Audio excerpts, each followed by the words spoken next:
Welcome to life line. Allergy, asthma, immunology సమస్యలతో బాధపడుతున్నారా? మరి ముఖ్యంగా ఎలర్జీ ఏ ఏజ్ గ్రూప్లో ఎక్కువగా కనిపిస్తోంది? కోవిడ్ తర్వాత ఎలర్జీ సమస్యలు పెరిగిపోయాయా? ఈ సమస్యలన్నింటికీ పరిష్కార మార్గం అందించేందుకు మనతో TV9 స్టూడియోలో ఉన్నారు Ashwini allergy centre chief allergy specialist doctor వ్యాకరణం నాగేశ్వర్ గారు. నమస్కారం డాక్టర్ గారు. నమస్తే మేడం. డాక్టర్ గారు, ఎలర్జీ అంటే మనం బేసికల్లీ ఓన్లీ దురద అది మాత్రమే అనుకుంటాం, కానీ యాక్చువల్గా ఎలర్జీ అంటే ఏంటి? సమస్య సరైన టైంలో తెలుసుకొని సరైన పరిష్కారం కనుక ట్రీట్మెంట్ కనుక తీసుకోకపోతే అది ఏకంగా ప్రాణం తీసేస్తుందా? Right.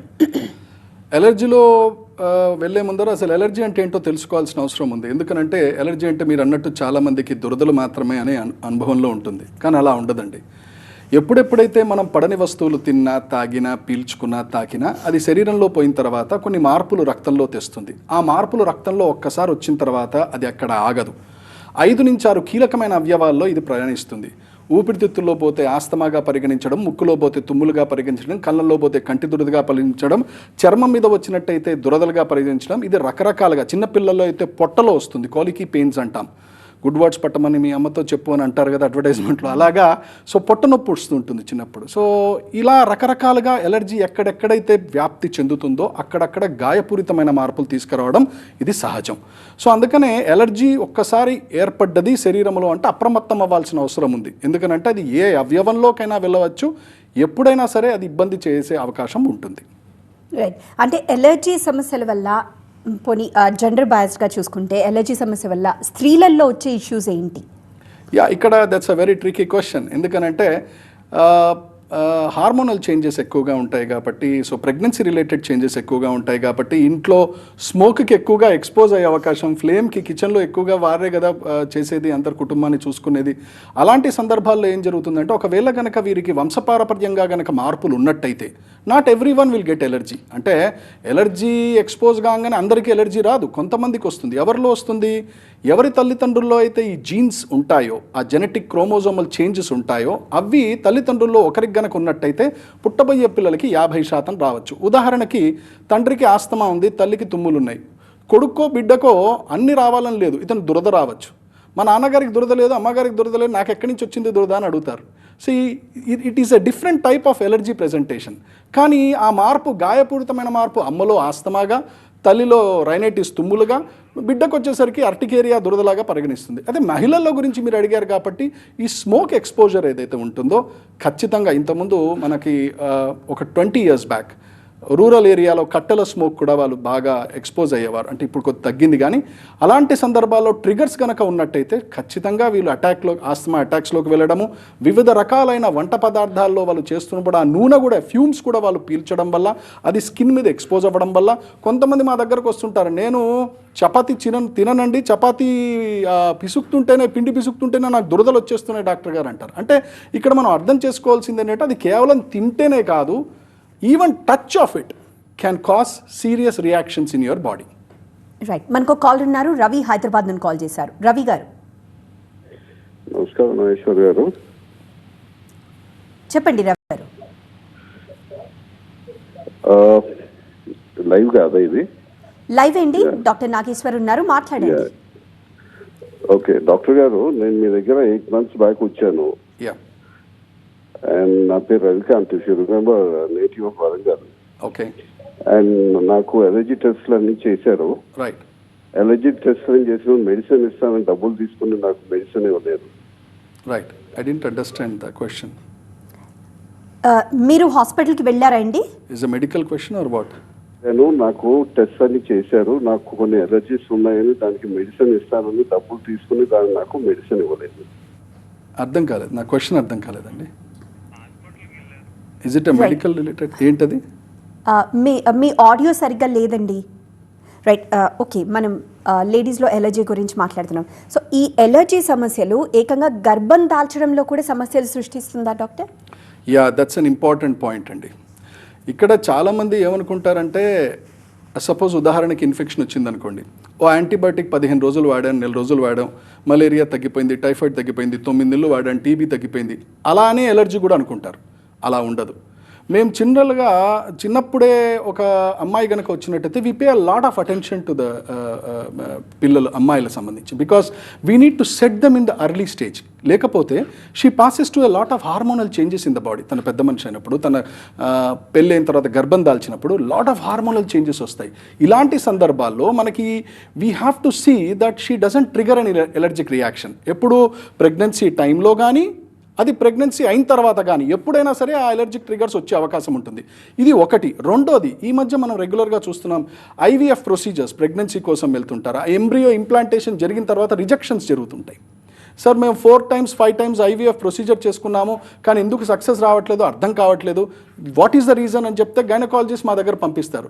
She has got a strong history of allergy, పేరెంట్స్లో ఎలర్జీ ఉంది, తినకు చిన్నప్పుడు ఎలర్జీస్ ఉన్నాయి, ఇది చూడండి అనగానే మేము ఎలర్జీ టెస్ట్ చేసి హిస్టమైన్ చూస్తే హిస్టమైన్ చాలా హైగా ఉంటుంది. ఆ హిస్టమైన్ హైగా ఉండడము, ఎలర్జీ హైగా ఉండడం, దానివల్ల ఏం జరుగుతుంది, ఎప్పుడైతే ఎంబ్రియో లోపల పెట్టిన తర్వాత అది ఒక ఫారెన్ బాడీగా బాడీ దాన్ని గమనించి దాన్ని రిజెక్ట్ చేసేస్తుంది. సో అందుకనే అంత సెట్ చేసుకొని చక్కగా ఇంప్లాంటేషన్ అయిపోయిన తర్వాత కూడా రిజెక్షన్స్ వస్తాయి. This is a very important point. ఎందుకంటే రిజెక్షన్స్ మాటమాటిక్ అవుతున్నాయంటే ఎలర్జిక్ కండిషన్ ఉందా లేదా అని రూల్ అవుట్ చేసుకోవడం అనేది ఈ మధ్య I think every one or doing that. That's an important point అండి. రైట్. ఇక మగవాళ్ళలోకి వస్తే అలర్జీ సమస్యలు ఎలా ఉంటాయి, ఎంత తీవ్రంగా ఉంటాయి? యా, ఈ మగవాళ్ళకు వచ్చేసరికి అంటే ఆల్మోస్ట్ మగ ఆడ తేడా లేకుండా everyone are now working group in this country. So we are all going together. So pollution related changes ఏదైతే మనం చూస్తున్నామో అది చాలా డేంజరస్ అండి. ఒక స్టడీలో ఏం చెప్పారంటే, ఒక ట్రాఫిక్ సిగ్నల్ దగ్గర కనుక 3 నిమిషాలు 4 నిమిషాల కంటే ఎక్కువ కనుక మీరు నిలబడ్డట్టయితే యు ఆర్ లిటరలీ అదే పని మీరు రోజు చేస్తున్నారు. మోటార్ సైకిల్ వేసుకొని ఇంట్లోంచి బయలుదేరి టిఫిన్ క్యారియర్ పెట్టుకొని ముందరికి వెళ్ళి ట్రాఫిక్ జంక్షన్ దగ్గర రెడ్ సిగ్నల్ దగ్గర నిలబడుతున్నారు. దిస్ ఈస్ అ రెగ్యులర్ ప్యాటర్న్గా జరుగుతుంది. You are getting expose to dust, you are expose to the pollution. కొన్ని రోజుల తర్వాత ఒకవేళ కనుక you are a girl or you got married or మీరు ప్రెగ్నెంట్ అయినారనుకోండి, ఆ మార్పులు జెనెటిక్ చేంజెస్గా మీ బిడ్డకు వచ్చే అవకాశం ఉంటుంది. మీరే కనుక మగవాళ్ళు అనుకోండి, దాని ఇంపాక్ట్ ఇమ్యూనాలజికల్ చేంజెస్లో పడుతుంది. These are very very important. అందుకనే pollution related changes are deadly. They can cause immunological changes, అంటే గాయపూరితమైన మార్పులు, పుండు లాంటి మార్పులు, ఎలర్జీ పరమైన మార్పులు ఖచ్చితంగా చర్మం మీద, ఊపిరితిత్తుల్లో, ఇవన్నీ కూడా. చాలామంది వస్తుంటారు, నా కళ్ళల్లో దురదగా ఉంది డాక్టర్ గారు, కళ్ళని ఎర్రగా అయిపోయినాయి, పడుకోలేకుండా ఉన్నా, సిస్టమ్ చూడలేకుండా ఉన్నాను అని. These are all travelling into the pollution. అంటే సిటీలో ఉన్నాం కాబట్టి we get expose to lot of pollution and this is something very important. అది ట్రీట్ చేయకపోతే కొంతమంది అడుగుతారు, ఏ ఎలర్జీ దురదనే కదా, ఏ ఎలర్జీ ఆస్తమానే కదా, ఎలర్జీ దగ్గే కదా, దానికి ఇంత పెద్దగా అవసరమా అని కొంతమంది అడుగుతారు పేషెంట్స్ తెలియకుండా. ఏమి కాదు. ఏం జరుగుతుందనంటే, ఒక అవయవం దాటి ఇంకో అవయవం వెళ్తుంది ఎలర్జీ కంట్రోల్ చేయకపోతే. దాన్నే మేము poly organ involvement, multi organ involvement. రెండోది ఏం జరుగుతుంది, నిన్న మొన్నటి వరకు ఇప్పుడు కాలర్ అన్నాడు, ఎలర్జీ టెస్ట్ చేశారండి, నాకు పడనివి చెప్పారండి మీరు అన్నారు. ఇతనే కనుక రెస్పాండ్ కాకుండా ఒక 5 సంవత్సరాల తర్వాత వచ్చాడు అనుకోండి, ఏం ట్రీట్మెంట్ తీసుకోకుండా, అప్పటి వరకు 4-5 ఉన్న పాజిటివ్స్ 10 అవుతాయి. నేను 10 సంవత్సరాల క్రితం చేయించుకుంటే రాలేదు డాక్టర్ గారు, ఎలర్జీ ఎలా పెరిగిందంటారు అంటారు. That is called polysensitisation. So ఇక్కడ 2 నష్టాలు ఉంటాయి. ఎలర్జీని మన కనుక కరెక్ట్ టైంకి కంట్రోల్ చెయ్యనట్టయితే, పాలీసెన్సిటైజేషన్ అంటే కొత్త ఎలర్జీలు బాడీలో పుట్టుకొచ్చాయి. అంటే ఇంతవరకు పుప్పడికి ఎలర్జీ లేదు, పుప్పడికి ఎలర్జీ మొదలవుతుంది. ఇంతవరకు కాక్రోచ్కి ఎలర్జీ లేదు, కాక్రోచ్కి ఎలర్జీ మొదలవుతుంది. ఇంతవరకు పీజియన్స్కి పావురాలకి ఎలర్జీ లేదు, పావురాల ఎలర్జీ చూపించడం మొదలు పెడతారు. సో అలా ఒకటి తర్వాత ఒకటి పెరుగుతుంది. అలాగే అవయవాలు కూడా. నిన్న మొన్నటి వరకు తుమ్ములుండే డాక్టర్ గారు, ఇంటి దగ్గరికి వెళ్ళాను, మందులు వాడాను, తగ్గింది. ఆయాసం వచ్చింది, పల్మనాలజిస్ట్ దగ్గరికి వెళ్ళాను, ఇన్హేలర్ వాడుతున్నాను, తగ్గింది. ఇప్పుడు దురదలు మొదలైన డాక్టర్ గారు, ఆ దురదలకు కూడా లేపనాలు రాశాను, తగ్గుతుంది, మళ్ళీ వస్తుంది డాక్టర్ గారు. అదేంటో తెలియదండి, గ్యాస్ట్రైటిస్ లాగా, కాన్స్టిపేషన్ లాగా ఉంటుంది డాక్టర్ గారు, చాలా పొట్ట నొప్పిగా ఉంటుంది, bloating of the abdomen doctor గారు, ఇంతకుముందు ఇలా లేదు డాక్టర్ గారు అంటారు. ఏమిటి, మనకి ఏం తెలుసుకుంటున్నాం ఇక్కడ? ఒకటి తర్వాత ఒకటి సీక్వెన్స్లో ఒక అవయవం తర్వాత ఒక అవయవం మనకి అటాక్లోకి వెళ్ళిపోతుంది అని అర్థం. రైట్. ఇక పిల్లల విషయానికి వస్తే, దే ఆర్ టూ సెన్సిటివ్. అలాంటిది పిల్లలు అంటే పుట్టిన పిల్లల నుండి ఒక సర్టెన్ ఏజ్ గ్రూప్ వాళ్ళకు ఉన్న వాళ్ళు బయట నిజంగానే మీరు అన్నట్లుగా బయట గాలికి ఎక్స్పోజ్ అయినా సరే వాళ్ళకి తుమ్ములు, జ్వరాలు వస్తున్న సిచ్యువేషన్. అండ్ ఎస్పెషల్లీ ఇది వింటర్లో ఇంకా ఎక్కువగా చూస్తూ ఉంటారు అలర్జీస్. సో పిల్లలు ఎంత సెన్సిటివ్గా ఉంటారు, పిల్లల్లో ఎలాంటి జాగ్రత్తలు తీసుకోవాలి? This is a very important question. ఎందుకు ఇంపార్టెంట్ అండి, ఒక అపోహ ఉంది. ఏమిటనంటే పిల్లల్లో అంత ఎలర్జీలు రావు, కొన్ని సంవత్సరాల తర్వాత ఎలర్జీ వాటంతట వాటే తగ్గిపోతాయి, మనం పెద్దగా పట్టించుకోవాల్సిన అవసరం లేదనే భావన చాలామందికి ఉంటుంది. ఇది కొద్దిగా I think we have to be very cautious about it. ఎందుకనంటే నేను ఇంతకుముందు చెప్పినట్టు తల్లిదండ్రుల్లో కనుక ఎలర్జిక్ సమస్య ఉంటే వీళ్ళని మనం ఎటోపిక్ చైల్డ్స్ అని అంటాం. ఆ ఎటోపిక్ చైల్డ్ అంటే పుట్టగానే తన రక్తములో జెనెటిక్ చేంజెస్ ఎలర్జీకి సపోర్టింగ్గా ఉన్నాయి అని అర్థం. అంటే ఏ మూమెంట్లో అయినా కాల వ్యవధిలో టైం స్పాన్లో ఎప్పుడైనా సరే తన ఎలర్జీలు చూపించే అవకాశం ఉంటుంది అని చెప్తాం. అది ఎప్పుడు వస్తుంది డాక్టర్ గారు, నాకు చిన్నప్పుడు రాలేదు కదా, నా ఏజ్ ఇప్పుడు 19 years, ఇప్పుడు ఎందుకు వచ్చిందంటారు? అప్పుడు అంత ఎక్స్పోజర్ లేదు కాబట్టి, ఇప్పుడు ఎక్స్పోజ్ అయ్యావు కాబట్టి, ఆ జెనెటిక్ చేంజెస్ రక్తంలో ఉన్నాయి కాబట్టి అది ఇప్పుడు బయటపడ్డాయి. They can show first time, జీవితంలో ఫస్ట్ టైం 50-60 సంవత్సరాలప్పుడు కూడా ఎలర్జీ సమస్యలు బయటపడవచ్చు. అప్పటి వరకు చక్కగా ఉండి, ఎందుకు యూ స్టార్టెడ్ గెటింగ్ ఎక్స్పోజ్, మీరు ఎక్స్పోజ్ అవుతున్నారు. ఏమిటికి ఎక్స్పోజ్ అవుతున్నారు? మీ తినే తిండి కావచ్చు, పీల్చే గాలి కావచ్చు, మీ పరిసర ప్రాంతాలు కావచ్చు, ఇంట్లో ఉన్న కాక్రోచెస్ కావచ్చు. All these things carry a lot of impact on us. అందుట్లో చెప్తున్నాం, ఇంతకుముందు ఇంత ఎలర్జీ ఉండేది కాదు భారతదేశంలో, అరౌండ్ 20%, 15-20 ఉండేది. ఇప్పుడు గణాంకాలు ఏం చెప్తున్నాయంటే 35-40% of the Indian individuals are having allergy. అంటే దాన్ని 150 కోట్ల జనాభాలో 40%, it's a big number. So అందుకని ఏం చెప్తున్నామంటే identify the problem early, treat the problem early and come out of it. Right. నిజంగా ఇమ్యూనిటీ తగ్గిపోవడమేనా, లేకపోతే వైటమిన్ డెఫిషియన్సీ అవి కూడా తగ్గిపోవడం వల్ల ఏమన్నా రీజన్స్ కావచ్చు అంటారా? This is a wonderful question madam. ఎందుకనంటే చాలామంది ఏమనుకుంటారంటే ఎలర్జీ ఉంది కాబట్టి నాకు ఇమ్యూనిటీ లేదు, క్షీణించింది అనుకుంటారు. ఇది అవాస్తవం. ఎలర్జీస్, ఇమ్యూన్ సిస్టమ్ చక్కగా పనిచేస్తే బాడీ రియాక్ట్ అవుతుంది కాబట్టి మీకు ఎలర్జీ సమస్యలు వస్తున్నాయని గుర్తుపెట్టుకోండి. ఇమ్యూనిటీ, వ్యాధి నిరోధక శక్తి కనుక క్షీణించినట్టయితే మీ బాడీ రియాక్షన్ ఉండదు. సో ఎలర్జీస్ కనుక వస్తున్నాయంటే you are having a perfect immune system. అంటే బయట నుంచి వచ్చే శత్రువులను ఇమ్మీడియట్గా ఐడెంటిఫై చేసి, శత్రువులు అంటే ఏది, పడని వస్తువులు, it can be pollens, it can be virus, it can be bacteria, fungus, ఏదైనా కాదు, బాడీలో అది ఎంటర్ కాగానే మీ ఇమ్యూన్ సిస్టమ్ అలర్ట్ అయిపోతుంది. సో అలర్ట్ అయ్యి it is trying to tell you, trying to show a reaction, ఇదిగో ఇలా జరుగుతుంది, దురదలుగా, ఆయాసంగా, కంటు దిరదగా. సో ఇది నార్మల్ ఇమ్యూన్ రియాక్షన్ అండి. దాని ఇమ్యూన్ తక్కువ ఉందని మనం అనుకోకూడదు, అది అపోహ. అది ఇక్కడ వచ్చేసరికి వైటమిన్ సంబంధించింది మీరు అడిగినారు. That's a very important question. ఎందుకంటే మేము సుమారు ఒక 1000 మంది పేషెంట్స్ని, ఎలర్జీ పేషెంట్స్ని కనుక చూసినట్టయితే ఈ మధ్య మేము చూస్తున్నది 2019-2020 నుంచి ఒక విచిత్రమైన పరిణామం ఏమిటంటే వైటమిన్ డి లెవెల్ ఏదైతే ఉందో అది నార్మల్గా 30, 40, 50 ఉంటే ఇట్స్ ఓకే అని అనుకుంటాం. 7, 8, 9 అంటే it's very very low. Vitamin D is directly linked అనమాట. ఎవరి వైటమిన్ డి అయితే చక్కగా ఉంటుందో వాళ్ళకి ఎలర్జిక్ డిజార్డర్స్ తక్కువగా ఉంటాయి. ఎవరి వైటమిన్ D3 చక్కగా ఉంటుందో, చక్కగా అంటే ఎంత, నథింగ్ లెస్ దెన్ 30-40, అంటే 50 ఉంది నాకు వైటమిన్ D3 అంటే చక్కగా ఉన్నట్టు. ఇలా ఎందుకు జరుగుతుంది? వైటమిన్ D3 తగ్గంగానే ఎలర్జీస్ పెరగడము, ఆటో ఇమ్యూన్ డిజార్డర్స్ పెరగడము, ఇవన్నీ జరుగుతాయి. సో వైటమిన్ D3 పెంచుకోవాలంటే ఏం చేయాలి? సహజ సిద్ధంగా సింపుల్గా ఎండకు ఎక్స్పోజ్ అయితే మంచిది. సో మనం ప్రాబ్లం ఎక్కడ వస్తుందంటే పొద్దున్న లేచేసరికి మనం లేట్ అయిపోతుంటాం. లేవగానే మళ్ళీ స్నానాలు చేయడం, టిఫిన్లు తినడం, ఆఫీస్కి వెళ్ళడం, మళ్ళీ ఇంటికి వెళ్ళడం, సూర్య కిరణాలు మన మీద పడకపోవడము, సూర్యుడి దగ్గర మనం ఎక్స్పోజ్ కాకపోవడం, that's a biggest blunder. So vitamin D3 supplementation అని మేము పెడతాం. నేను చెప్పాను 1000 పేషెంట్స్లో కనుక చూసుకున్నట్టయితే 800 పేషెంట్స్కి వైటమిన్ D3 డెఫిషియన్సీ కనపడుతుంది. సో ఇది వైటమిన్ D3 డెఫిషియన్సీ ఎలర్జీ ఇమ్యునాలజీలోనే కాదండి, మీ వైరస్ అటాక్ చేసినప్పుడు మిమ్మల్ని కాపాడేది కూడా vitamin D3. So vitamin D3 levels మీరు అడిగినట్టు ఎస్ ఖచ్చితంగా చక్కగా ఉండాలి, nothing less than 30-40. Right. And Covid తర్వాత కూడా ఏంటో సిచ్యువేషన్స్ ఎలా మారిపోయినాయో అలానే బాడీలో ఎలర్జిక్ రియాక్షన్స్ ఎక్కువ అవ్వడము, ఎలర్జీ సమస్యలు ఇంకా పెరిగిపోవడము, డిఫరెంట్ టైప్స్ ఆఫ్ ఎలర్జీస్ రావడం కూడా చూస్తూ ఉన్నాం. సో అది కోవిడ్ వల్లే అంటారా? నిజంగా కోవిడ్ వల్లేనా? కోవిడ్ని బ్లేమ్ చేయాలా? యా సీ నేను almost I'm in to this practice for 17-18 years అండి. 46,000 పేషెంట్స్ దాకా చూసుంటాను. కోవిడ్ ముందర, కోవిడ్ తర్వాత ఒక 2 ఎపిసోడ్స్గా కనుక మనం చూసినట్టయితే ఇంత ఎలర్జీలు లేవండి అప్పుడు, నాట్ దిస్ మచ్. అనఫలైటిక్ షాక్స్ కానీ, యాంజియోఎడిమాస్ కానీ, పెదిమలు వాయడం, కళ్ళు వాయడం, చెవులు వాయడం, దురదలు రావడం ఇంతగా చూడలేదండి మేము. అప్పట్లో we use to see a year మొత్తంలో 10 కేసులు చూసేవాళ్ళం యాంజియోఎడిమా. ఇప్పుడు ఓపీలో కూర్చున్నప్పుడు I see in a month around 5 to 6 patients. అంటే వారానికి 1-2 కేసెస్ యాంజియోఎడిమా. యాంజియోఎడిమా అంటే ఏమిటి? పెదిమలు వాయడం, కళ్ళు వాయడం, చెవులు వాయడం. అంటే బాడీ చెప్తోంది, అరే నువ్వు నన్ను పట్టించుకోవట్లేదురా, ఎలర్జీ పెరిగిపోతుందిరా, do something before anything goes danger. It's a danger signal అంటాం మనం. ఆ యాంజియోఎడిమా వచ్చిన తర్వాత next if you are not treating, అంటే సరైన చికిత్సా విధానం తీసుకోకపోతే, ఆ పెదం ఒక్కటే వాచిందిగా, కన్ను ఒక్కటే వాచిందిగా, చెయ్యి ఒక్కటే వాచిందిగా అని అశ్రద్ధ చేస్తే ఎనఫలాక్సిస్ అంటే life threatening condition, irreversible life threatening condition అనేది ఉంటుంది.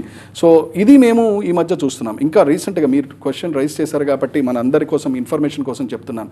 ఇంతకుముందు మాకు ఎనఫలాక్సిస్ ఉంటే ఎపిపెన్ ఇంజెక్షన్ గుచ్చుకోగానే మంచిగా అయిపోయేవారు 2-3 minutesలో అని. రీసెంట్గా we have seen a report in California. తను షాప్కి వెళ్ళింది, తను షాప్కి వెళ్ళి అక్కడి నుంచి రెస్టారెంట్కి వెళ్ళి she had a peanut allergy. తను తెలియకుండా షీ డింట్ నో దట్ తను తీసుకుంటున్న రెగ్యులర్ ఫుడ్లో పీనట్ సాస్ మిక్స్ చేశారని తను తిని రెస్టారెంట్కి బయటికి వచ్చే లోపల షీ ఫెల్ట్ వెరీ డిజీ. 911కి ఫోన్ చేసి ఎమర్జెన్సీగా తెచ్చే లోపల అంబులెన్స్ దగ్గర కుప్పకూలింది. ఆమె ఎపిపెన్ ఇంజెక్షన్, అంటే ఇది లైఫ్ సేవింగ్ ఇంజెక్షన్స్ అండి, ఆ ఇంజెక్షన్ కొట్టుకునే లోపల ప్రాణం పోయింది. So this is a lesson to be learned. ఏమిటనంటే ఎలర్జీస్ వస్తున్నాయంటే ఖచ్చితంగా దాన్ని మనం ట్రీట్ చేయాలి, ఐడెంటిఫై చేయాలి, దాని నుంచి దూరంగా ఉండి ఇమ్యునోథెరపీస్ అని ఉంటాయి. That's a world class treatment which we have it in India for the past 10 to 15 years. So అది కనుక తీసుకున్నట్టయితే ఇట్లాంటి లైఫ్ థ్రెటనింగ్ కండిషన్స్ నుంచి చక్కగా బయటపడే అవకాశం ఉంటుంది. రైట్, మరో కాల్ ఉన్నారు. వెంకటేష్ వికారాబాద్ నుండి కాల్ చేశారు. వెంకటేష్ గారు. హలో వెంకటేష్ గారు, డాక్టర్ గారు ఉన్నారు, మాట్లాడండి. మేడం, గుడ్ ఈవినింగ్ అండి. గుడ్ ఈవినింగ్ అండి. నమస్తే. మేడం. నమస్కారం సార్. యా, క్వశ్చన్ చెప్పండి సార్. Sir hello. నేను వింటున్నాను, క్వశ్చన్ చెప్పండి సార్. సార్ అది ఏంటంటే నేను ఒక 1.5 year అవుతుంది సార్ నేను ఇక్కడ ఎలర్జీతోని ఇబ్బంది పడబట్టి. Okay hello. Okay, I'm listening అండి, వింటున్నాను. అయితే ఏంటంటే నా ఎలర్జీ ప్రాబ్లమ్ ఓన్లీ దురద వస్తుంది సార్. అంటే Okay. ఎప్పుడు వస్తుంది, నేను బాతింగ్ టైంలో స్నానం చేస్తాను కదా, స్నానం చేసే టైంలో మెడ ఓన్లీ రౌండ్ మెడ షోల్డర్ ప్లేస్లో రెడ్గా అయిపోతుంది సార్. రైట్. సోప్తో రబ్ చేస్తున్నప్పుడు రైట్. బాడీ అక్కడ స్కిన్ హీట్ అవుతుంది. రైట్. హీట్ అయ్యి దద్దుర్లు వస్తాయి సార్ ఆ ఏరియాలో. యా యా దద్దుర్లు వచ్చి వీట్ ఎక్కిపోతుంది సార్ ఇదంతే. యా, అంతేనండి. కంప్లైంట్ ఇంకేమైనా ఉందా సార్? ఏం లేదు సార్, ఇదే. Yeah. ఒకసారి నేను స్కిన్ డాక్టర్ కి కన్సల్ట్ అయ్యాను సార్ నేను. ఓకే. అక్కడ ఆటరిక్స్ రాశాడు సార్ Right. స్కిన్నింగ్. రైట్. అది వేసినప్పుడు ఓన్లీ దురద తగ్గుతుంది కానీ ఆ వాపు అది రెడ్ది అనేది రెడ్ కలర్ స్కిన్ మీద అట్లా వస్తుంది సార్ ఇప్పటి వరకు. దాదాపు 1.5 years అవుతుంది. Right. I got the point అండి. I answer. సో ఇక్కడ 2 విషయాలు, అంటే నేను తనని గమనించలేదు, తను నా దగ్గర రాలేదు, బట్ తనిచ్చిన సమాచార ప్రకారం మనం ఏం చూడాలంటే ఇక్కడ it is a condition call physical urticaria అని అంటారండి. Contact urticaria, physical urticaria. This is a very important common condition. నేను ఇంతకుముందు చెప్పాను, ఇంతకుముందు కోవిడ్ ముందర ఒక పరిస్థితి, కోవిడ్ తర్వాత ఒక పరిస్థితి. ఏమిటనంటే మ్యాస్ సెల్స్ అని బాడీలో ఉంటాయండి. మ్యాస్ సెల్స్ అనేవి బాడీలో గనక భగవంతుడు తీసేస్తే ఎలర్జీ అనేది ఉండదండి. ఆ మ్యాస్ సెల్స్ ఎప్పుడైతే బయట వచ్చిన ఎలర్జీ తిన్నా, తాగినా, పీల్చుకున్న శరీరంలో పోతాయో ఆ మ్యాస్ సెల్స్ ఒకటేసారి బ్లాస్ట్ అవుతాయండి.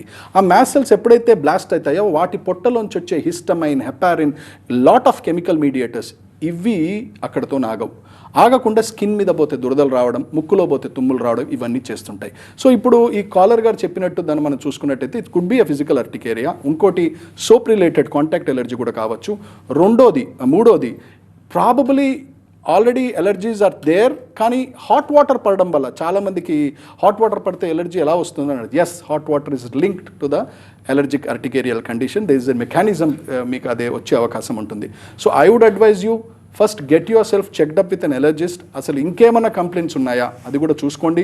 అట్రాక్స్ ఏదైతే మీరు డర్మటాలజిస్ట్ చెప్పారో ఎస్ ఫాలో అవ్వండి వాళ్ళు చెప్పింది, కానీ try to find out what is the root cause of it. వంశపారపర్యంగా ఉందా అని చూసుకోండి. ఒకవేళ కనుక ఉన్నట్టయితే దీన్ని మనం ఇన్వెస్టిగేట్ చేయాల్సిన అవసరం ఉంటుంది. Right. So chocolates and ice creams తింటే ఇంకా ఎలర్జీ ఎక్కువ అవుతుంది, తుమ్ములు ఎక్కువ అవుతాయి, కోల్డ్ ఎక్కువ అవుతుంది అంటారు, నిజమేనా doctor? Yeah, we did a wonderful patient study అండి. ఇది చాక్లెట్ ఎలర్జీ అని పబ్లిష్ చేశాం. చాక్లెట్ ఎలర్జీలో చాలామందికి ఏంటంటే చాక్లెట్ తిన్న తర్వాత నాకు ఎందుకు ఎలర్జీ పెరిగిపోయిందని నా దగ్గరికి చాలామంది వచ్చి చెప్తా ఉంటారు. పిల్లలు చాక్లెట్ తినంగానే దగ్గులు వచ్చినాయి, ఆయాసం వచ్చింది, తుమ్ములు వచ్చేసినాయి, పొట్టనొప్పి వచ్చేసిందని. ఇక్కడ ఒక విషయం చెప్పాలండి. చాక్లెట్లో any colour chocolate which is prepared, ఆ కోస్ట్ సీడ్స్ ఏవైతే ఉంటాయో దాంట్లో అది ఎప్పుడైతే చట్నీ నుంచి పడిన తర్వాత అది వాళ్ళు ఏదైతే గ్రైండింగ్, రోస్టింగ్ ఆ ప్రాసెస్లో వచ్చిన తర్వాత చక్కటి చాక్లెట్ మనకి హ్యాపీగా మనం తింటాం కదా, దాంట్లో sometimes what happens is there are certain micro amounts of cockroach remnants. అంటే దాంట్లో కొన్ని సూక్ష్మంగా కొన్ని పదార్థాలు ఉంటాయి దాంట్లో. సో ఆ ఇన్సెక్ట్స్ పదార్థాలు దాంట్లో కోర్స్ అవన్నీ గ్రైండ్ చేసి ఎంత చేసినా కూడా ప్రోటీన్ అనేది ఉంటుంది కాబట్టి, సో ద చాక్లెట్ ప్రోటీన్లో ఇది కూడా కలిసి ఉండడం వల్ల ఇమ్మీడియట్గా అతను తిన్న తర్వాత అటాక్ వచ్చే అవకాశం కూడా ఉంటుంది. అందుకనే ఫ్లైట్స్లో సాధారణంగా ఈ యుఎస్ లాంటి ప్రాంతాల్లో, యూకే లాంటి ప్రాంతాల్లో మీకు కనుక ఫ్లైట్లో ఉండి ఏదైనా చాక్లెట్ ఏదైనా తిన్నా ఇమీడియట్గా they will tell you if you're having, మీకు కనుక దురదలు అనిపించినా, if your rashes or giddiness వచ్చినా మాకు చెప్పండి అని. బికాజ్ అది ఎమర్జెన్సీ ల్యాండింగ్ కండిషన్ అనమాట. అదర్వైజ్ ప్రాణం కోల్పోయే ప్రమాదం ఉంటుంది కాబట్టి. మన దేశంలో ఇంకా అవగాహన లేదు కాబట్టి that's the reason we are discussing all these things here. Doctor, what's the best treatment available right now? Yeah, ప్రపంచ స్థాయి ట్రీట్మెంట్ 15 సంవత్సరాల నుంచి మన భారతదేశంలో హైదరాబాద్లో అవైలబుల్గా ఉంది. ఎలర్జీ పేషెంట్స్ చేయవలసింది సింపుల్ 3 స్టెప్స్. నెంబర్ 1, చక్కటి ఎలర్జీ స్పెషలిస్ట్ని సంప్రదించండి. ఒక చక్కటి హిస్టరీ తీసుకుంటారు అతను. History is the important thing. ఎన్ని ఇన్వెస్టిగేషన్స్ ఉన్నా కూడా హిస్టరీ తీసుకుంటే కనుక 3 జనరేషన్ హిస్టరీ వస్తుంది. దాంట్లో ఎటువంటి రకాలైన ఎలర్జీస్ మీరు చిన్నప్పుడు కానీ, మీ తల్లిదండ్రులు కానీ, మీ తోబుట్టులు కానీ సఫర్ అయ్యారని తెలుస్తుంది. తద్వారా we go for a painless allergy testing చేస్తామండి. మోడిఫైడ్ ఎలర్జీ స్కిన్ టెస్టింగ్ 2 సంవత్సరాల చిన్నారి నుంచి 80 సంవత్సరాల వృద్ధుల వరకు చేస్తాం. చేసిన తర్వాత ఐడెంటిఫై చేస్తే ఫుడ్ అయితేనేమో అవాయిడ్ చేయమంటాము, ఎన్వైరన్మెంటల్ ఎలర్జెన్స్ అయితేనేమో ఇమ్యూనోథెరపీ అని, సబ్లింగువల్ ఇమ్యూనోథెరపీ అని, ఆర్ సబ్క్యూటేనియస్ ఇమ్యూనోథెరపీ అని. These are the world class treatment ఉంది ఎలర్జీకి అంటే ఒకటేనండి, food allergen avoidance and immunotherapy for environmental allergen. చాలామంది అంటుంటారు సిట్రజిన్, ఎలగ్రాల్ ఇవన్నీ వేసుకున్నాను డాక్టర్ గారు తగ్గుతోంది. ఎస్, తగ్గుతుంది, మళ్ళీ వచ్చే అవకాశం ఉంటుంది. ఎందుకంటే వీటి పవర్ ఎంత, అది నేను రాసినా ఇంకో వైద్యుడు రాసినా దీని పవర్ టెంపరీయే. సో లైఫ్ లాంగ్ మీరు మెడికేషన్ మీద ఉండలేరు కాబట్టి దాని రూట్ కాజ్ కనుక్కొని బయటకు పోవాల్సిన అవసరం ఉంటుంది. Right, thank you so much doctor. చాలా ఇన్ఫర్మేషన్ ఇచ్చారు అలర్జీ గురించి. మేము చాలా చిన్న సమస్య అనుకున్నాం, but this includes so many organs to. Thank you so much for joining us doctor. ఇది రోజు లైఫ్ లైన్. చూస్తూనే ఉండండి TV9.